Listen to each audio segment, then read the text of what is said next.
Now this actually surprised me. We're going to compare the graphics on my RTX 3080 on F1 Manager between the highest setting and the lowest setting. The highest setting is Ultra, we're going to make sure that's all Ultra, and the lowest setting weirdly is Medium. So there's no low setting, the lowest you can go is Medium as far as I'm aware. And we're going to compare the differences, and the differences are actually a bit surprising. Now, you can see my face here. I didn't know I was recording my camera here, I forgot. So you're going to see me gently kind of like rubbing my beard. That's just, I guess, what I do. But here we go, let's look at Medium. And we're sending out Max Verstappen here in Miami, and my first impression is that the graphics for a management game are pretty good. That's my impression. Let me know if you disagree. But for a management game, these are pretty good graphics. I mean, as a comparison, you look at something like Football Manager, where the graphics haven't been great for a really long time. And here Frontier have just come out and the graphics are pretty good, and this is the lowest setting as well. Like, it doesn't get lower this. Now what we're losing here for me really is the shadows under the car are not that good.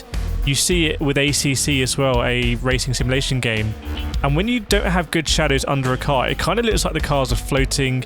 It looks like they're not really connected with the track. And that is a slight sensation we're getting here. You are still getting shadows under the car. I don't think you can turn those shadows off, so you always can have shadows even in low setting. But when you look at it broadly, I mean, this is kind of what I think about when I think about F1 Manager. And when we go to the other camera angles, for me, it's even better. I mean, this is the game is looking good right now. To me, this looks good. So you can see here with the wing, and yeah, it's not quite as well, maybe anti-aliased, say that word, and it's a little bit sharp. But let's go to Ultra now. And it's worth saying that when I've been streaming this game, it really hasn't put too much stress on my GPU. Now, I want to take this opportunity to say that 97% of you watch my F1 Manager videos are not subscribed, and it makes me sad. So please, if you have subscribed, thanks so much. And if you're watching a few of these, please hit that subscribe, because we can get some questions to Frontier on aspects of the game. Right. The biggest difference I can see here really is those shadows. If you look at the shadows underneath the car, doesn't it look like now the car is really well connected with the track? And I think for some people that's going to have a bigger effect than other people. So you can see here, I'm going to go to the same zoom that I had on the previous videos. Let's do that. And now we're zoomed in. I mean, these graphics are, you know, for me, like really good. Now, but they're not a million times better than low. I mean, when I play other games, you put your settings on their lowest settings and compare them to Ultra, there is a chasm of difference. It is mad.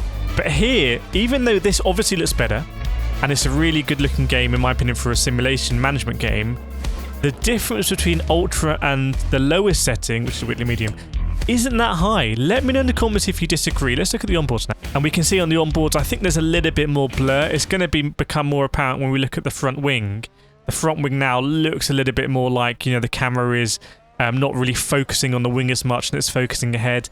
But otherwise, it's not a mad difference. And this is all about personal preference. So let me know what you think in the comments. And I'll see you next time.